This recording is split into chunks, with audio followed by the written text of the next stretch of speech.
Alright, got the gloves on. God, and the engine's all clean and stuff too. Alright, we're good to go? Yeah. Alright.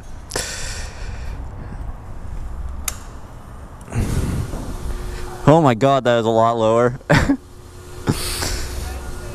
Will do.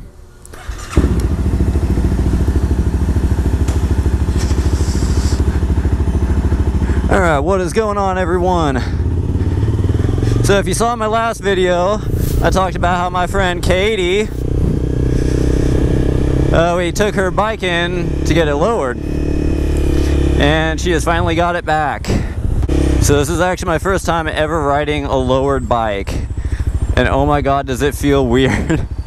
Because this is the exact same bike that I have, which if you're a regular viewer of my channel, you know I have a 2015 CBR 300. That is exactly what this bike is. We don't know the exact number of how many inches she got it lowered. Another thing we kind of forgot to ask about it, but it definitely feels a hell of a lot lower. And she just sat on it there when we were leaving, and she can now finally flat foot. So now she will finally be riding with us. So while they were lowering the bike for her, they actually did find that there was a recall on her bike. And apparently what the recall is on some of the CBR 300s, there's actually a machining error with the crankshaft bearings that can cause the crankshaft to lock up while riding. So there was a big recall where essentially they completely rebuilt the whole entire engine. So they also did that. So I can definitely tell while riding this that the suspension is quite a bit stiffer. It does feel very different compared to my bike going over these bumps. And one thing that I did hear that's kind of bad about riding a lowered bike is that you tend to bottom out on a lot of stuff. I was just talking with one of my friends yesterday actually. He used to have an R6 and he lowered it, and he said he was going along a highway and he hit an overpass, and he ended up bottoming out on the end of the overpass. He said he completely drilled his nuts super hard. Yeah, so obviously there's a few costs versus benefits when it comes to lowering a bike. Like for example, like I said, this thing definitely rides a lot more stiff. I'm not sure exactly how they went about lowering it. I know you can do like springs and that sort of stuff, but they also do lowering links, which essentially just kind of changes the geometry of the suspension but keeps the factory springs. But like I said, with that, then you can end up bottoming out. So I could tell the ride is definitely a little less comfortable than my bike, just because of how stiff the suspension is. Like I could feel like every single bump. I'm sure it'll come across in the video, because I'm still rocking that Hero 4 Silver Life. I've been thinking about getting a Hero 7 for the hyper smooth capability. Oh god, that one hurt.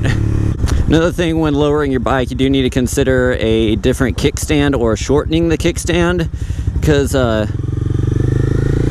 obviously when your bike is lower, it's gonna, you know, be closer to the ground. So if you keep your factory length kickstand, your bike's gonna sit more upright as opposed to leaning onto the kickstand. So she did end up having to get the kickstand shortened, which fortunately they were able to do, because I know with some kickstands you can't shorten the kickstand, you have to get a whole entire new one. I've also heard your lean angles change, so you can't bomb corners as hard, otherwise you end up scraping.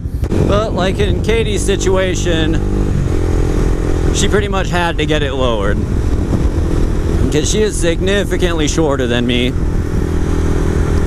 And when she would come up to stoplights and that sort of stuff, like she was not stable at all. And like I said, she did end up dropping the bike at one point.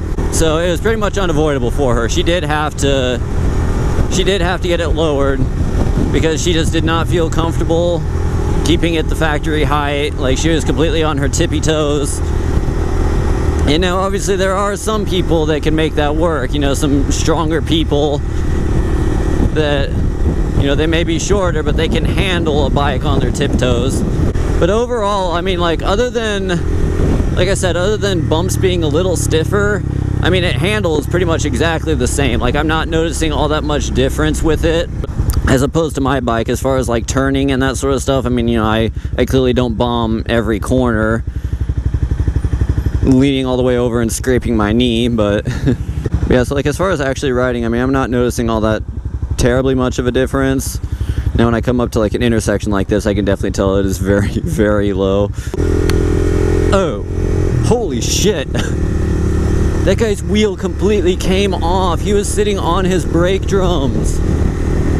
And look, he's causing a backup now. What an ass. Trying to get it to backfire, it's not doing it. Because like I said in my last video where like, you know, Katy's bike kind of has the same exhaust as me, but she just doesn't have the full system and it was like backfiring a lot. I want to get it to do it because it's so fun. But traffic won't move. They probably adjusted her clutch too because it feels like it's letting out a little farther than it did before. Ooh, there's some backfires.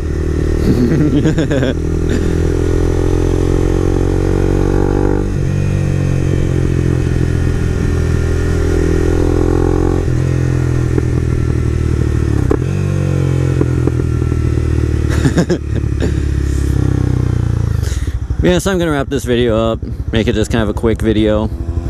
So yeah, if you're gonna lower your bike, obviously there's gonna be a few drawbacks, but I mean, you know, sometimes it's kind of unavoidable, like if you're in Katy's situation where you physically cannot ride your bike because it's too tall, you know. Obviously in that case it's good, but you know, it's whatever. I mean, it's your own choice, but it's like I said, really other than the stiffer ride and coming up to intersections, I'm not noticing all that much of a difference as far as handling goes. I mean, I'm not really hitting much in the way of twisties. Clearly we're just on a straight road and I only turned twice, but it's not as different as I was expecting it to be. Well guys, thanks for checking out my crappy video. If you want to see more videos in the future, go ahead and hit that subscribe button. Thanks for watching guys, and we will see you later.